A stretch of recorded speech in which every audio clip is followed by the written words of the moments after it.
All right, boys, we are in the bedroom right now. Day 5, I believe, of the bootcamp. So in this video, we are going to be going over the testing phase. Okay, a lot of people are very, very confused about how to actually test products and kind of what to actually look for. And things like creatives and all that, landing pages, all this stuff we'll get into in other videos, but it's good to actually understand this concept and understand what you're even looking for. Because if you don't know what you're looking for on a test, you can't really learn from it, can't learn from your failures, and you're kind of just like going at it in the dark. Now, every single test, and I'm gonna explain this concept real quick. I've explained it before, but this is probably the best way I can relate it to you. Okay, and I got this from somebody else, from my original mentor, or the original guy I learned from, but it makes a lot of sense. So when you're testing a product, okay, you have, okay, this is dice number 1, dice number 2, dice number 3, dice number 4, dice number 5, dice number 6. Okay, so this is like your creatives, let's say. Actually, okay, this is your product. This is your creatives. This is your landing page. This is your offer. This is your media buying. I'm just going to say Facebook ads. And then this is your, what's the last one? I mean, I guess product timing is another big thing. Product timing / trend. Well, this is good enough for the example. Okay. So products, creatives, landing page, offer, Facebook ads / media buying, product timing, and / trend. Right? Every single time you test a product, you have all 6 of these dices, and you're pretty much just rolling them. Okay? Because you find a new product, new creatives, new landing page, new offer, and every single time you're kind of just rolling these dices, and your goal is to have every single dice land on a 6. Okay? Now the probability of getting 6 dices, and in reality it's probably more than 6 dices because there's more variables, but for example's sake we're going to stick to 6 dices. The probability of landing 6 sixes is literally 1 in what, 36? Is that correct? Yeah, your probability is 1 in 36. Okay, and in reality it's lower than that. But your goal when you're testing a product is you're trying to get as many of these as a 6 as possible. Like, chances that you're going to get all 6s off the roll is pretty slim. It's pretty low. But there's a high probability that you can get 4 or 5 of them out of 6. And the cool thing is, like, if you follow the media buying strategy that I'll show you in the bootcamp, you can pretty much eliminate number 5 because it's the same strategy you're doing over and over again. So you can eliminate that. Creatives, if you're ripping creatives, like I show you in the bootcamp, a lot of these creatives, you can have some intuition, you can add some changes, but you can like kind of eliminate it.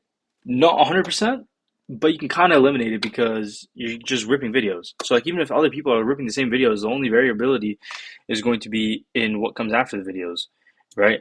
Because somebody could rip the same ad as you, or I'll put it like this, me and you could run the same ad, we could rip the same ads, run the same product at the same time. I guarantee you I will beat you because my landing page is going to be better, my offer is going to be better, and the overall page itself, like everything, the actual funnel itself is just going to be better. So that's one thing. So creatives, I wouldn't fully disregard, but you can like half disregard it because if you're ripping videos, you know, like you're just following ripped videos that have proven to work somewhere else, right? Product is one that you're going to have to do because product is going to be based on your own eye and it's something that you find yourself. Landing page, which I can pretty much give you a proper structure later in this bootcamp on how to make a structured, proper landing page. But again, that is going to have to come down to you and your research and your copy. Offer, you're going to have to create your own offer. And product timing / trend, right? If you sell the right product at the wrong time, you won't make money. But if you sell the right product at the right time, which a lot of times you can't really control, it's kind of just how the universe puts it together, and this is like probably the one luck factor in testing, then you'll make a lot of money. But regardless, you're trying to roll all these dices and get like, let's say 5 6s, okay? 5 6s. And there's 1 6 that's missing, okay? So if there's 1 6 missing, your goal is to go back and try and figure out what part of this funnel is that 6 missing, right? And this is the hard part. This is why it's hard, because you have to use your brain and you have to look and think, okay, why is one of these broken? Or which one of these is broken? And the thing is, what a lot of people do is they end up re-rolling the wrong dice. Like, they'll end up re-rolling, like, let's say they come back here and their landing page is fucked up. They are going to come here, look at their landing page, think it's okay, and then go change their offer.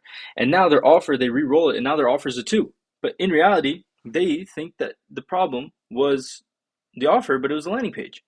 And then next thing you know, they have a worse offer. Now their landing page is still shit. And then they try uploading more creatives or some shit, you know? And like, there's like a lot of variables that go into it. There's almost infinite variables with this game. But that's kind of what I mean. Like, you're kind of re-rolling these dices, and it comes down to, and I'll leave this example at this, like, it comes down technically to luck, because landing all these different 6s, like, you can get lucky and make a ton of money, right? Or, you know, there's like technically some kind of luck with product timing. You could say like, yo, are you lucky for finding a product at the right time and then running it and making money, and then that being the reason you end up fucking getting rich? Listen, that could be a variability of luck. But for me, if for me to find my product after 25 products testing, is that luck, or is that me just showing up every single day and curating my own luck because I showed up for the last 25 tests? You know what I mean? Like, I was there every single day. So how did it not come across my eye? Over time, my eye was trained to understand products better, to understand the market better, to understand what people actually wanted. And then when the product came in front of me, I took my shot. I took my shot and I ran it. And boom, now that's the product I run now. But like, you could see that as luck, or you could see that as, I guess, preparation meeting opportunity. So the point is, you can curate your own luck. So I don't want you to think that this is all just you rolling dices and you're fucking gambling and shit. No, you can curate your own luck and pretty much hit a winning product. But as you improve, okay, as you improve, you're going to be able to get better at identifying what's missing.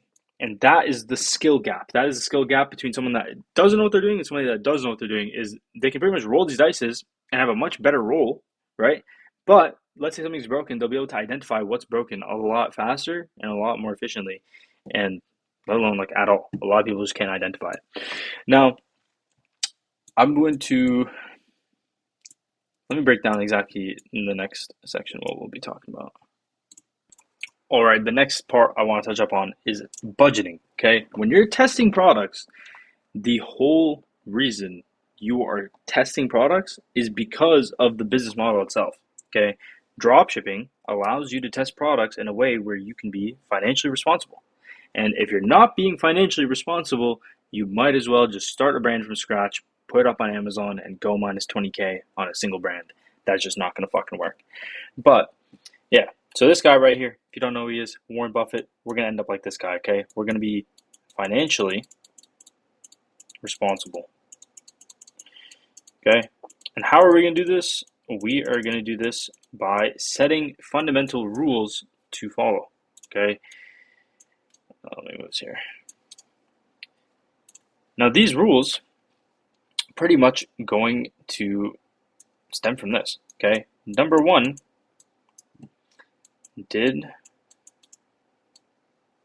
or I should say, does, let me type this out, actually, hold on. All right, well, number one is, does my test follow my criteria? What do I mean by criteria? I mean product research criteria, okay? When you're doing research, and I believe either the video will be uploaded before this, or it'll be the next video I upload, regardless, you're going to eventually, one way or another, you're going to figure out what this criteria is that I'm talking about. If your test does not follow your criteria and you're testing it anyways, you're fucking retarded. You're fucking retarded. That's why there's a criteria. It should tick every single box. The goal is for it to tick every single box. It's not like you're rolling dice and you're like, oh, you know, 2 boxes aren't ticked out of the 7, and you know it's all good because 5 of them are good and 2 of them aren't. Like, no, you're supposed to test things that follow your entire criteria. I don't care if it takes you a day, 2 days, 3 days to find a product. I don't care. take longer to find a product that you actually have conviction in. You're not just testing a product to just fucking sell it for 5 days. You're trying to turn this into a proper brand. Okay? And make sure your foundation is good. So why does this relate to budgeting? Because if you don't do this, you're throwing your money out the window. So make sure your test follows your criteria. Now, what is next? Do I have conviction in my test? So many people test without any conviction. They don't even believe that their product is going to work. If you don't believe your product is going to work, how is your product ever going to work? I don't understand that. That's like saying, I don't think I can get rich. I don't believe in myself. I think I'll end up poor. And then you're surprised you're poor. Like, it doesn't make any sense. It doesn't make any sense at all. Have conviction in your test. And how are you going to build up conviction? By building trust in yourself and trust in your ability to follow the criteria. Okay? So if both of these, I guess, rules are met, then the last one is, am I following my stop loss? Right? This is probably the most important part of budgeting that many people don't tell you, and a lot of people will say, and by a lot of people I'm talking about like gurus and shit. These guys will tell you just run up products. They don't really tell you how to be financially responsible with this shit. Because everybody's out here telling you that you need $0 to start, or $100 and you'll be a dropshipping millionaire. No, bro. No, that's not how this game works. That's not how life works. These guys are fucking retarded. They piss me off. That's why I'm making this bootcamp. But a stop loss is one that you define for yourself on how much money you are willing to lose, net negative, after all expenses. How much are you willing to lose per test? Okay, so I'll break this down for you, just so you actually understand. Let's say this is, let me make this green. Let's say this is your revenue. Okay. Let's say this is your expenses.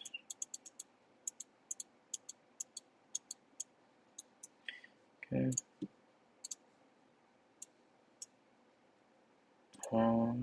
There. And then we'll do total right here.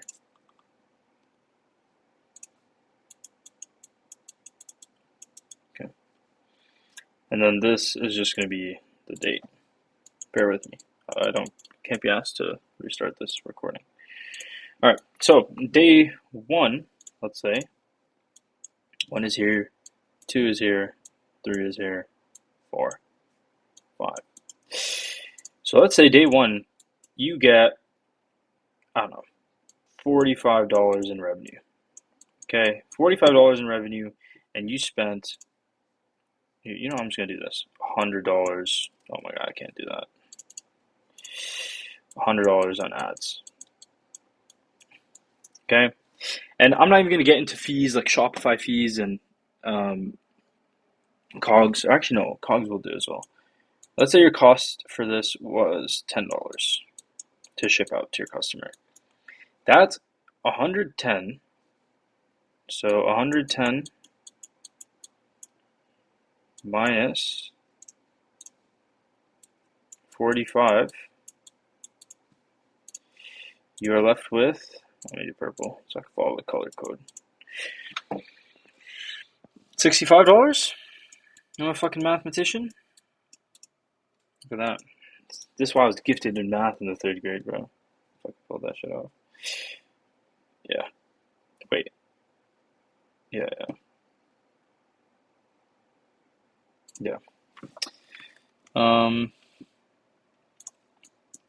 Okay, now let's say second day, you hit a fucking home run, okay? You got 180. You got 4 sales in the same day on the same spend. Now, this is going to be $100 in ads plus $40 for COGS because you just got 4 sales. Now this would be 140 minus 180.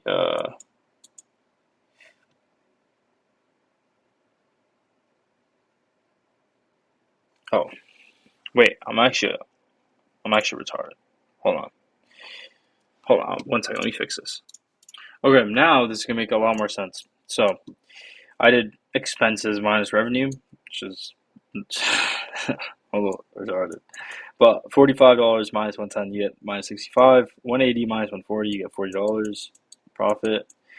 Now, your P&L total on the side here is going to be this. So it'll be minus 65. Like, fuck the dollar sign. Plus 40. Now you're at minus 25. Okay? You're still in the negative, but you've moved up a day. Okay? Now, let's say you keep going, and I'll fill this out real quick. I'll just put up some random numbers. All right, so in this little diagram example, all right, what have I done?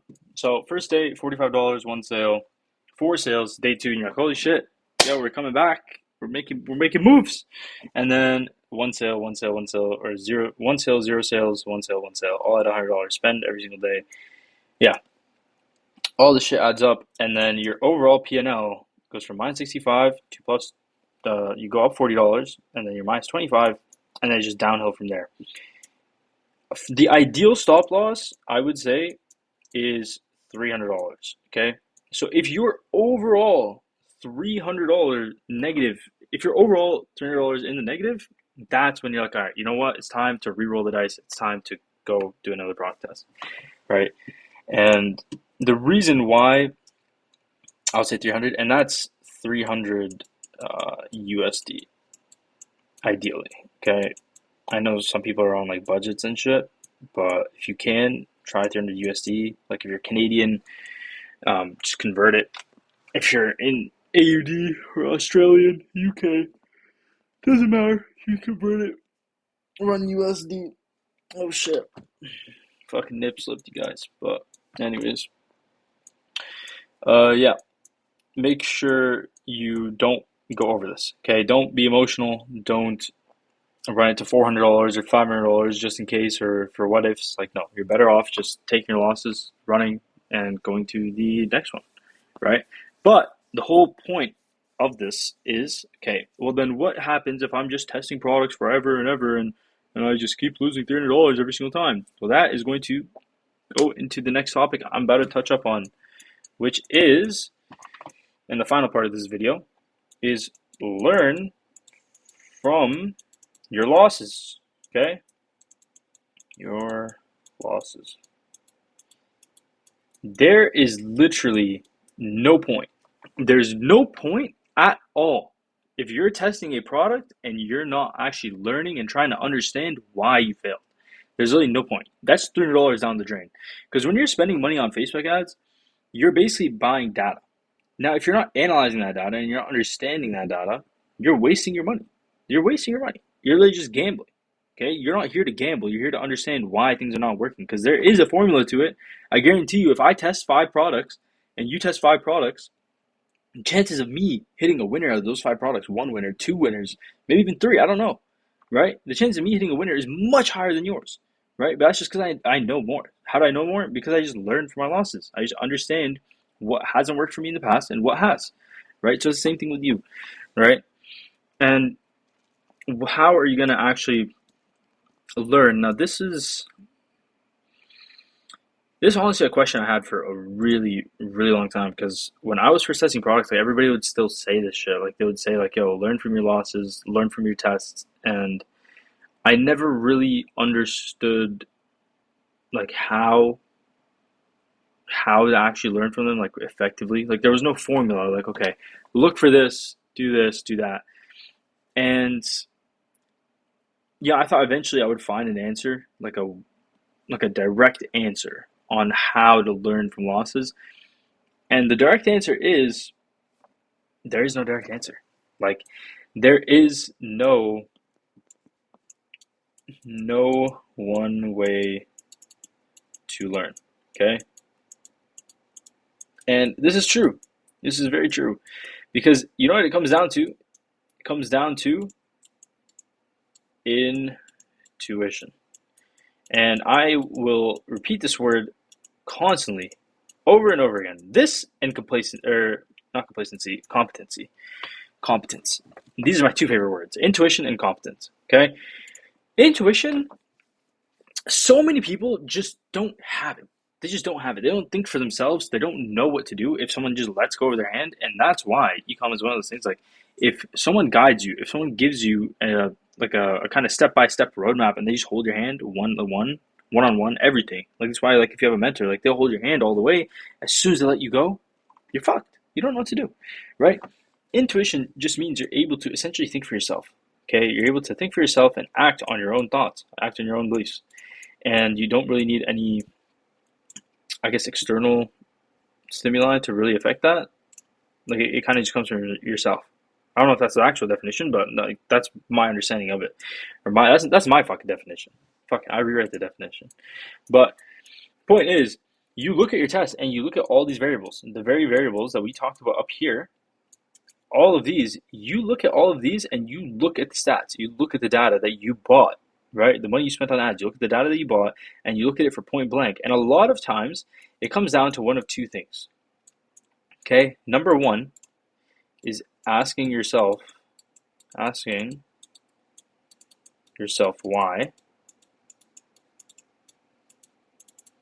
Okay, and then number two is usually, what was it?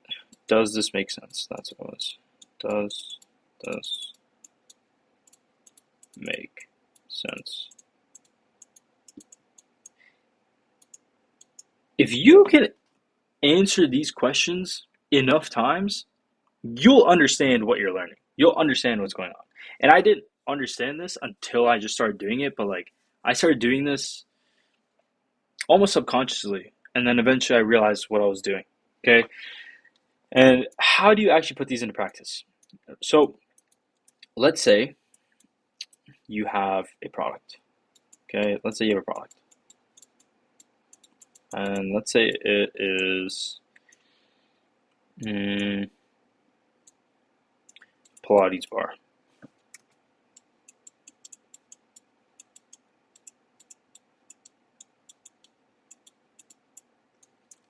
Okay. Why did I'm gonna say why, and I'm just gonna say the question. I'm not gonna fucking write all these. Okay, but number one, it would be like, why did I choose the Pilates bar? Okay, met requirements, met checklist. Okay, that's my answer to the why. It met the checklist, so I ran it. It's simple, right? Why did I target my existing avatar? Or why did I target the avatar that I did? Because it made the most sense. The most sense. Why did I not try other avatars? Didn't think of it. Okay? It also doesn't have to only be why. Like, for example, be like, how many people are running the same product? It's 5 people. How many of those 5 people are running the same avatar as me? All 5 people. Okay. So clearly, maybe me being the 6th person and running the same product to the same avatar, to the same angle, the same creatives, maybe that's the problem. Maybe if I do the exact same thing as everybody else, maybe if I just switch it up and I went kind of a different route and I decided to target something new, target a different audience, target a different demographic, different avatar, then maybe it would have made more sense, right? And I know this goes more into creatives, but same concept, right? You kind of just ask yourself why, right? Or why, let's say even the Pilates bar, there's probably different versions of it, right? Why did I choose this product over another? Why did I choose this product to solve this problem instead of another product that could have solved the same problem? Because of this, this, and this, right? And then creatives, I would say these go under creatives more when it comes to this shit. So let's just move this here, right? Offer.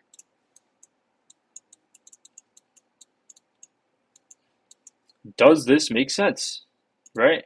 Does it make sense? Like, some people will have like sell a Pilates bar. Imagine a single Pilates bar. I'm having a stroke. A single Pilates bar. That's all you need. Okay. People will look at that and decide, you know what? I'm gonna offer these guys buy 3 get 2 free. Why the fuck would anybody need 5 Pilates bars? It doesn't make sense. It doesn't make sense. So your offer sucks because nobody is going to buy 5 Pilates bars. Maybe there's an odd case where like someone has a family of 5 and everybody's starting Pilates and you want a whole family pack. Sure, maybe. But how often is that? That's not the vast majority of people, right? Most people are probably going to be buying a Pilates bar for themselves or maybe a Pilates bar for them and their friend, right? Them and their mom, them and their daughter, right? And they usually run it in 2s or maybe 3s.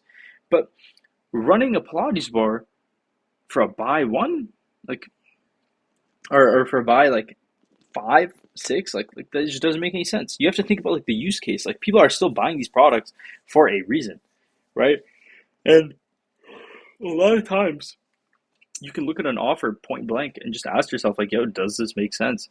And chances are, if it's not a good offer and you're being brutally honest with yourself, you're gonna say no. It doesn't make sense at all, right? It's the same concept of somebody selling a knee massager and selling 4 knee massagers.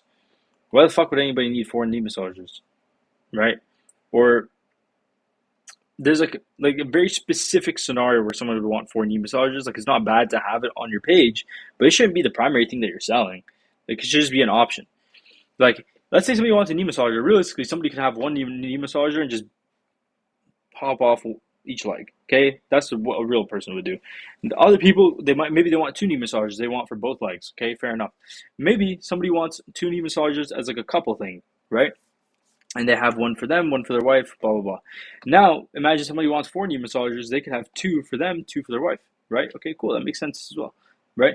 But these scenarios are very very specific. A lot of these people are just going to want to save their money because these are expensive items. They're going to just buy 1 knee massager and then alternate, right? Saves a lot more money, spending hundreds of dollars on each single one. Now a lot of people will look at that at face value and then start selling knee massagers that are in odd numbers, right? Like, why? I understand maybe if you sell in bigger quantities of even numbers, why would you ever sell in odd numbers, odd quantities? Is anybody going to use 3 knee massagers? No. If you're going to use 2, then you're going to use 2. Or if you have 3, where's the third one go? If you're going to use 2, why would you just give a third one to a friend or to somebody else? They could just use your 2. Because if you want to use 2 at the same time, you can't do that with 3. You might as well get 4. Right. So the reason I mention that is because like that's like the easiest example I can make on an offer making sense or not, right? And same thing goes with like a landing page, right, or your product page, right? Does it make sense? Would people buy from here, right? Would people trust it? Why would anybody trust it, right? Or why are people not trusting my store? Why are people not buying? My trust badges look fake. I don't fucking know, like. Trust badges look fake, right? Why does, again, you can answer the same question multiple times, right? My images look fucking Chinese. They look from AliExpress, okay? So like all these things, if you just ask yourself why, a lot of times you will find the answer. And if you cannot do this, if you cannot look at what you have created, your test, and just understand just understand these 2 concepts. Asking yourself why at every stage and just coming up with random questions, or just asking yourself if something makes sense. If you can't do these 2 things, you're just never gonna succeed, bro. Because like these are like such basic forms of intuition that you're just going to have to do for yourself, right? And I'll leave it on this because I know this video has been running a little bit long, but it's the same reason why if somebody came up to me and just gave me like a ton of metrics and shit, like I can't just tell you, oh, this is the problem, because I don't know what the fuck is going on. Like I don't know your store, I don't know your product, I don't know your creatives, I don't know your funnel, I don't know what you're targeting, I don't know any of these details, like these key details to your store, to what is actually going on. So it's very hard to pinpoint exactly what to do. So that is why you need your own intuition. Like you need to be able to solve these things for yourself, right? You can't just, oh, I'm on day 3 and I spent $100 on ads and my CPC is this and my CPM is this and like, what do I do? And I don't fucking know. I don't fucking know. You have to figure this shit out yourself. So, anyways, that's the end of this video. Hopefully, you guys got some clarity in regards to the actual testing phase itself. I don't know if I make this video before or after. If I make it after the product research criteria, I don't know. I don't know what video will be after this. But anyways, make sure to watch the next one because it's going to help you make more money. But yeah, have a good one, bruv.